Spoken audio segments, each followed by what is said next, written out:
আসসালামু আলাইকুম। সাকিব এগ্রোর পক্ষ থেকে সবাইকে জানাই স্বাগতম। আপনাদের অনেকেই বুঝতেছেন যে মাছগুলা সমস্যা কি, অনেকে আবার হয়তো বুঝতেছেন না যে এই মাছগুলা তেলাপিয়া মাছ, এই মাছগুলার অক্সিজেন ডিমান্ড অনেক বেশি হয় নর্মালি।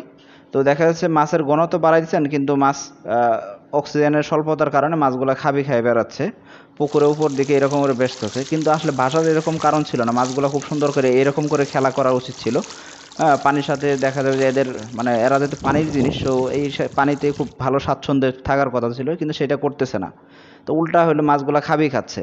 তো এই সমস্যা দূর করার জন্য প্রথমে যেই কাজটা করতে পারেন সেটা হলো আপনার ভেঞ্চুরি এয়ারডোরগুলো ইউজ করতে পারেন। এতে করে হবে কি, পানির একটা স্রোত তৈরি হবে। পানির যখন স্রোত তৈরি হয়, এই যে স্রোত তৈরির কারণে দেখা যাবে আপনার বায়োফ্লোকে অথবা আর এসে করেন অথবা আপনার পুকুরে মাছ চাষ করেন না কেন, সেই ক্ষেত্রে মাছ আর ভাসবে না। মাছ খাবার খাওয়ার জন্য খুবই মানে চেষ্টা করতে থাকবে যে আপনি যখনই কাছে যাবেন তখন মনে হবে যে মাছ মনে করবে যে আপনি খাবার নিয়ে আসছেন। সে পাগলের মতো আপনার কাছে চাপতে থাকবে। তো খাবার দেওয়ার সাথে সাথেই দেখেন এইরকম করে খাবার দিচ্ছেন, মানে খাবার দেওয়ার দেরি, সেই খাবার কীরকম করে খাওয়ার জন্য খুব পাগলের মতো সে আগে আসবে। কিন্তু যখনই মাছগুলো বাঁচতে থাকবে সেই ক্ষেত্রে কিন্তু এরকম খাবার চাহিদাটা নর্মালি থাকবে না। তো তখনই দেখা যায় মাছের গ্রোথ কম আসবে।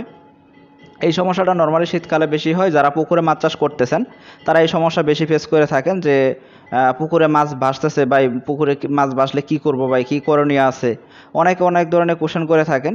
সো প্রধান যে কারণটা নর্মালি হয়ে থাকে সেটা হলো যে মাছের অক্সিজেন স্বল্পতার কারণে। এছাড়াও অন্যান্য কিছু কারণে মাছ ভাসতে পারে। সেটা হলো পুকুরে যদি অতিরিক্ত মাত্রায় যদি গ্যাস ফর্ম হয়, অনেক যদি গ্যাস পুকুরে যদি জমা হয়ে যায় পুকুরের তলদেশে, সেই ক্ষেত্রেও কিন্তু পানির দেখা যায় প্যারামিটারগুলো সবগুলো নষ্ট হয়ে যায়। এতে করে দেখা যায় যে অধিক পরিমাণে পানিতে গ্যাসের যে সমস্যাটা হয়, এই ক্ষেত্রে মাছ নিচে থাকতে পারে না, পানি নিচে থাকতে পারে না। হ্যাঁ, একটা দুর্গন্ধ টাইপের তৈরি হয়ে যায় অনেক সময়, যে পুকুরের তলায় অনেক কাদা জমে গেছে, সে একটা দুর্গন্ধ টাইপ তৈরি হয়ে গেছে, সেই ক্ষেত্রে কিন্তু মাছ নিচের দিকে থাকতে চায় না, তো উপরের দিকে বেসে ওঠে। তো প্রথম মানে সব কিছুর মূলে একটাই কারণ, সেটা হলো মাছের অক্সিজেন স্বল্পতা। তো মাছগুলো খুবই এলোমেলোভাবে সাঁতার কাটবে না। হ্যাঁ, মানে কীভাবে সাঁতার কাটবে এটা বলতে পারেন যে মাছগুলো খালি জাস্ট কোনো এখানে এলোমেলো সাঁতার কাটবে না, এরা জাস্ট খালি খাবে উপর দিকে মাথা, এই যে মাথা বের করে দিয়ে রাখে, এরা জাস্ট খালি পানি টানতে থাকবে, মুখের ভেতর মনে হবে যে মুখে পানি নিতেছে একবার, আবার পানি বের করে দিচ্ছে। এই সমস্যার কারণে কিন্তু অনেক খামারি আছে যারা কি করে যে একেবারে পুকুরে সব মাছ মরে যাচ্ছে অথবা বায়োফ্লকে সব মাছ মরে যাচ্ছে। অনেক সময় দেখা যায় যে কারেন্ট না থাকার কারণে হয়তো বা 7-8 ঘন্টা কারেন্ট নাই, সেই ক্ষেত্রে কিন্তু মাছ মারা যায়। আবার অনেক সময় কি হয়, বৃষ্টির দিনে যেই ক্ষেত্রে যে মেঘলা আকাশ যদি হয় সেই ক্ষেত্রে কিন্তু মাছ ভেসে বেড়ায়। হ্যাঁ, সেই ক্ষেত্রে মাছের অক্সিজেন চাহিদার স্বল্পতা দেখা দেয়। শুধুমাত্র এই মাছ, এইটা তেলাপিয়ার ক্ষেত্রে না, এই মাছগুলোর সমস্যা কিন্তু ইয়ের ক্ষেত্রেও হয়, গোলসা এবং কি পাবদার ক্ষেত্রেও কিন্তু এই সমস্যা হয়ে থাকে। তো আপনাদের যে এই জিনিসটা করতে হবে যে মাছ যদি খায় তাহলে সেই ক্ষেত্রে অবশ্যই এখানে আপনাদের এয়ারডর ব্যবহার করতে হবে। আর যদি বায়োফ্লকে করেন সেই ক্ষেত্রে আপনার ভেঞ্চুরি এয়ারডরগুলো ইউজ করতে পারেন।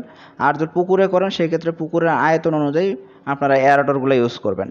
আর অবশ্যই চিন্তা করবেন যে আপনার মাছগুলা যখন না খাবে তখন মাছগুলা অধিক পরিমাণে খাবার খাওয়ার জন্য সে প্রস্তুত থাকবে এবং কি মাছের গ্রোথ আলহামদুলিল্লাহ খুব ভালো আসবে। সো আপনারা যারা এখনও সাকিব এগ্রো চ্যানেলটিকে সাবস্ক্রাইব করে দেননি, সাবস্ক্রাইব করে দিবেন এবং কি বেল বাটনটি প্রেস করে দিবেন। আর ভিডিওটি শেয়ার করবেন এবং কি লাইক দিবেন।